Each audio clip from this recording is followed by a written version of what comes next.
donc on va parler un petit peu de nos relations précollectives, notamment sur les catégories U13 et U15, à savoir que bon, ça représente entre 20 et 25% maximum en fonction des niveaux, le contenu d'un match. Donc on va travailler ça à l'entraînement de manière proportionnelle. On va pas travailler ça à l'entraînement 1 heure et demie de manière analytique. Je rappelle, nos principes sont 1 contre 1, contre-attaque et intensité défensive. Et donc proportionnellement, on va travailler sur 20% de nos entraînements le travail précollectif. Au niveau des placements, dans un premier temps sur nos situations de relance, nous allons avoir 3 positions. Donc imaginons, on vient de récupérer le ballon ici, et puis nous sommes placés ainsi. Nous allons avoir 3 positions. La première position est la position de la fille la plus loin du ballon, donc elle est matérialisée par cette personne, sachant que le ballon est là. La joueuse qui est le plus loin du ballon, ça va être la fille la plus vite concernée par le jeu rapide, qu'on va appeler Diago. Elle va tout le temps être à l'opposé du ballon, donc on va chercher à faire une passe en diagonale en première intention sur la sortie de balle. Imaginons que cette passe n'existe pas. La fille donc Diago va aller se placer de l'autre côté du terrain, short corner, c'est-à-dire vraiment sur le coin de la raquette ici. Nous allons ensuite avoir sur notre deuxième positionnement les 2 joueuses qui sont entre la plus loin et la plus proche, qu'on va appeler les ailières. Elles vont courir très large dans les couloirs et aller utiliser cet espace ici. Elle et elle. Donc on va utiliser l'espace ailier ici. Et enfin donc les 2 joueuses qui sont là concernées par la remontée de balle, qui vont remonter à 2 ensemble le ballon si besoin d'aide, elles peuvent s'aider là, et venir dans l'espace arrière qui est matérialisé ici. Voilà, donc on va se retrouver avec 2 arrières, 2 ailières et donc notre short corner qui peuvent se déplacer ici. Voilà un petit peu nos positionnements sur nos relances. Donc dans l'idéal, à chaque fois, on va tout le temps demander au short corner d'être à l'opposé du ballon. Et ces positionnements-là vont nous permettre en fait d'avoir des couloirs de 1 contre 1. Donc lui, il va pouvoir jouer en première intention, et c'est toujours ce qu'on va prôner. En première intention, le 1 contre 1 ici. Ici également, si elle a la balle, elle va pouvoir jouer le 1 contre 1. Et si le 1 contre 1 n'est pas possible, on va pouvoir avoir une relation arrière ailière avec la fille qui est ici, qui aura fait un travail de démarquage, qui elle aussi, lorsqu'elle recevra le ballon, aura un couloir de jeu de 1 contre 1, c'est-à-dire que entre elle et le panier, il n'y a personne à part son défenseur. Donc voilà, elle va pouvoir aller droit au panier, et ça c'est vraiment quelque chose qu'on veut privilégier, c'est cette attraper, jouer le 1 contre 1 en première intention. J'insiste sur un élément important, c'est que tout ce que nous allons voir sur cette vidéo sont des outils. Et c'est vraiment pas quelque chose, je vais aller dans l'extrême, mais moins on a besoin de tout ce qu'on va voir de cette vidéo, mieux c'est, tout simplement parce que si on n'a pas besoin de tout ça, ça veut dire qu'on aura fait le 1 contre 1 de nos jeux rapides. Et nous, en tant que coach, là je parle principalement aux coachs, on va leur demander voilà, de faire la bonne défense pour ensuite se projeter sur le jeu rapide. Par contre, bien évidemment, de temps en temps, via un bon repli défensif de l'adversaire, etc., on aura besoin de ces outils-là. Mais j'insiste sur le fait que sur nos discours de coach, ça ne doit pas prendre toute la place dans notre temps mort ou notre carton, ça doit proportionnellement représenter 20 à 30% de notre discours. Enfin, j'ai envie de dire, l'action parfaite n'existe pas et elle arrivera très rarement en match. Nous, notre rôle en tant que coach, c'est d'analyser les choix que font les joueurs et de les aider en leur indiquant si ce sont des bons ou des mauvais choix et de mettre en avant quand ils font un bon choix lorsqu'ils ont compris le sens du jeu. Et ça, c'est hyper important. Et donc même dans la vidéo qu'on va vous montrer là, vous allez voir de temps en temps, on va être un petit peu trop resserré ou on va perdre un ballon, mais on va quand même mettre en avant l'action parce que l'intention de la joueuse est bonne. Collectif, la base c'est la relance. C'est la relance qui nous donne la dynamique pour nous mettre en place sur le pré-collectif. La relance, comment est-ce qu'on va s'organiser? Il va y avoir un démarquage, peu importe, vas-y Colline, fais-nous un démarquage. La fille qui fait la remise en jeu ainsi que la fille qui a reçu le ballon sur le démarquage, vas-y je t'en prie, vont être les positions arrière. Dans tous les cas, sur nos contre-attaques et donc sur notre jeu de relance, la première qui est arrivée, qu'on appelle la diagonale sur le jeu rapide, la diago, va aller se placer dans le short corner opposé au ballon. Obligatoirement opposé au ballon dans un premier temps. Celle qui remonte la balle ainsi que celle qui a fait la remise en jeu ou la sortie de balle va être en aide pour la remontée de balle. Nous aurons en fait deux joueuses qui sont capables de remonter les ballons. Et ensuite donc les arrières. Et ensuite nos ailières qui iront très bas dans les couloirs extérieurs afin de se rendre disponibles pour le porteur de balle.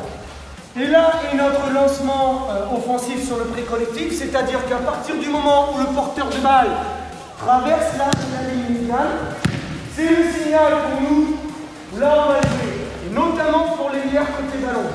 Là il va y avoir un gros travail de démarquage, pour l'instant je ne rentre pas dans les détails, mais travail de démarquage pour Lina qui va se rendre disponible. Cette passe conditionne notre lancement de transition. Plusieurs possibilités s'offrent à toi Colline. Première possibilité, un simple passer bas, donc passer coupé. Quand est-ce que je décide de couper devant mon joueur? Lorsque mon joueur est proche, que mes espaces avec mon ailier est assez loin, et donc je peux facilement lui passer devant sans non plus aller le pied dans ses chaussures. Première possibilité. Deuxième possibilité, si mon défenseur est plutôt loin et que je souhaite uniquement dézoner et créer du mouvement collectif tout en laissant le 1 contre 1, je peux décider de couper les derrière. Ça, on sait que c'est une passe qui n'existera pas. Elle n'existera pas, cette passe, mais elle a le mérite de libérer un couloir de jeu de 1 contre 1 pour Lina. La personne ne peut intervenir sur Lina. Troisième possibilité, Colline, c'est toi qui décides à chaque fois après ta passe de couper. C'est le pas dessus. Je rappelle les espaces arrière.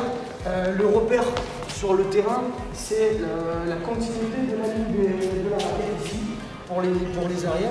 Et puis pour les ailiers, c'est grosso modo à hauteur de la ligne des lancers francs ici dans la continuité. Ouais. Je reviens à ce que je disais, passer, coupe devant, coupe derrière, ou switch. Donc dans ces cas-là, vous avez inversé les places et c'est toi qui vas jouer la coupe. Voilà. Dans tous les cas, Lina, tu as la priorité, c'est toi qui peux jouer les 1 contre 1. D'accord ?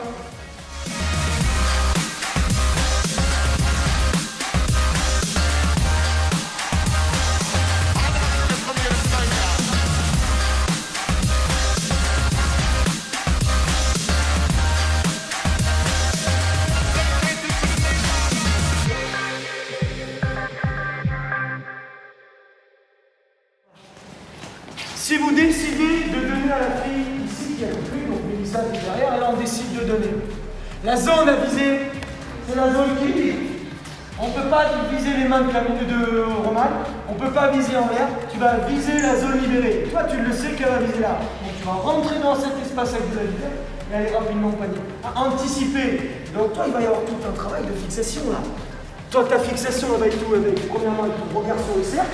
Et elle va être feintée en haut, mettre le ballon au-dessus de ta tête, là, mettre le ballon au-dessus de ta tête, voilà, feintée en haut, qu'est-ce qu'elle va faire? Elle va lever les mains, et donc de ce fait, libérer l'espace, se poser. Ouais.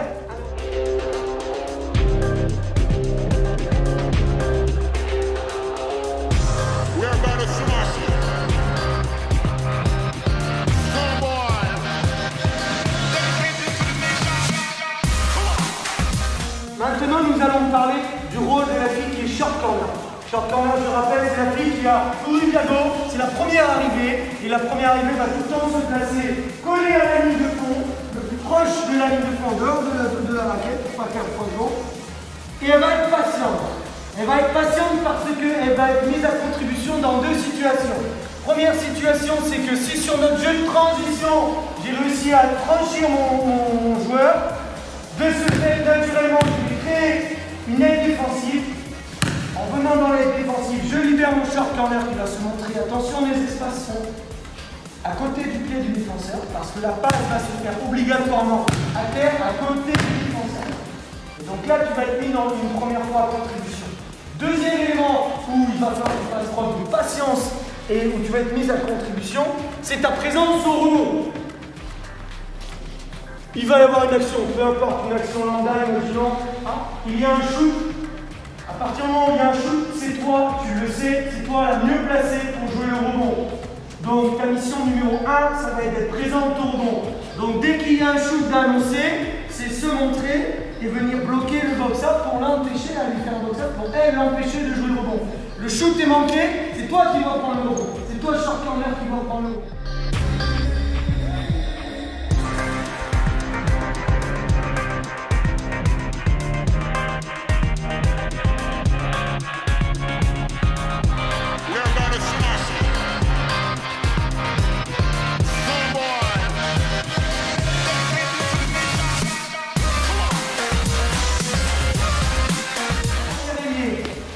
Ça, c'est notre lancement offensif, très bien. Naïma décide de jouer sur un contre 1. C'est-à-dire que toi, ça bloque ta coupe. Tu as fait preuve de lecture de jeu, tu es sorti à l'opposé. Très bien. Toi, tu dois compenser. Et là, à partir du moment où le ballon s'arrête sur notre 1 contre 1, à partir du moment où le ballon s'arrête sur notre 1 contre 1, deux possibilités s'offrent à nous pour l'aider. Trois possibilités. Première possibilité, notre short corner. Tu peux essayer de passer ici et faire un travail de droit, mais on va être un petit peu serré. Mais c'est possible en collant la ligne de fond ici. Et en venant chercher là. Première possibilité. Ça, je m'adapte en fonction du placement de mon défenseur. Tu feras ça, Mélissa, quand ton défenseur sera un petit peu trop haut. Ton défenseur est un petit peu trop, donc là, je vais te plonger dans les premières possibilités. Deuxième possibilité, coupe venant de l'opposé. Parce que, normalement, Lina, tu ne seras pas là. Normalement, tu seras dans les aides. On est d'accord, mets-toi dans les aides. Et donc, elle aura le regard sur le ballon. Et donc, Zoé qui va partir venant de la coupe opposée, on ne va pas la voir arriver. Donc, cette coupe-là, cœur de raquette opposée, on va pouvoir chercher. Ça c'est très intéressant. Et donc là, on va se retrouver à nouveau à 2 contre 1. Tu vas être patient dans ton short corner. S'il y a une aide, on est ici. Et enfin, là, on va dire que ce sont 2 solutions à risque, entre guillemets. La solution safe, la solution facile, c'est que on a toujours une solution de l'endroit où, après ton 1 contre 1, on t'a fait la passe. Juju t'a fait la passe où? De là, ça veut dire que là, tu sais qu'il y a une coéquipière qui sera ici pour t'aider. Si le travail avec la grande ou la coupe n'est pas possible, l'endroit où vient le ballon, il y aura une coéquipière qui t'aidera. Ok, ça c'est la troisième solution, la solution C. À partir de ce moment-là, le ballon remonte. Là, on va chercher à jouer opposé. Là, on va chercher à jouer opposé parce que la défense s'est regroupée à cet endroit. Donc, on n'a plus d'intérêt à aller dans cet endroit-là. Par contre, à l'opposé là-bas, beaucoup plus de passes, donc là, on va chercher à jouer opposé. Ouais. Sur notre passe transfert, attention à ne pas tomber dans les pièges de nos positionnements.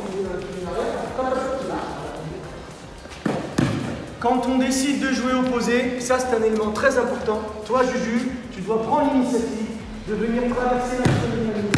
Pourquoi? Parce que si Lina essaie de faire la passe à Juliette qui est ici, et que la balle est interceptée là, plus personne ne peut intervenir, contre-attaque, on est sanctionné de 2 points. Donc pour éviter ça, on modifie la ligne de passe, on modifie nos positionnements. Tu vas venir aider Lina juste là. Et donc de ce fait, Zoé, tu vas également remonter large dans le spacing. Ouais.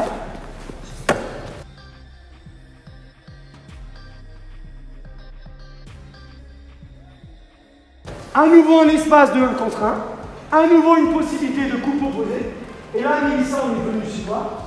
Donc tu vas avoir la possibilité de soit jouer le poster, là, en tant que grande, jouer que tu t'assois sur ta joueuse, etc. Ou soit tout simplement, si tu considères que tu es pas dominant dans le jeu posté, libérer, et donc libérer l'espace de 1 contre 1 pour Zoé. Ok?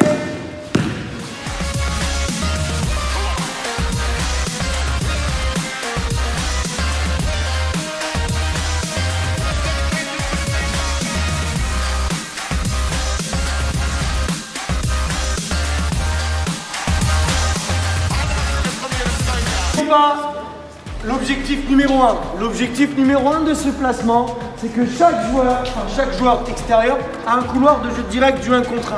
Et ça, c'est quelque chose qu'il faut qu'on développe absolument. Toi, ta volonté première, Zoé, c'est pas de faire la passe à Juliette. Ta volonté première, c'est de franchir Sacha et de générer une aide défensive. C'est de franchir Sacha. Donc là, quand tu arrives dans cet espace, tu veux battre Sacha. Et dans la mesure du possible, tu veux même essayer de la battre dans l'axe. Ouais. À partir du moment où tu as battu Sacha, idem, il va y avoir une aide défensive extérieure.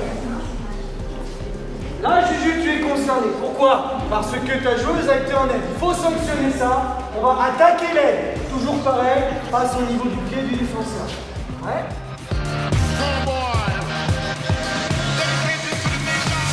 Si tu décides d'attaquer plutôt dans l'axe, tu arrives à franchir Sacha dans l'axe, et Lina, tu viendras en aide. Là, tu rentres dans l'intervalle entre les 2 joueurs et viser à hauteur du pied. Mais votre option numéro 1, c'est le 1 contre 1. C'est de franchir votre joueur et de générer une aide défensive. Il y a une aide défensive, on sanctionne avec une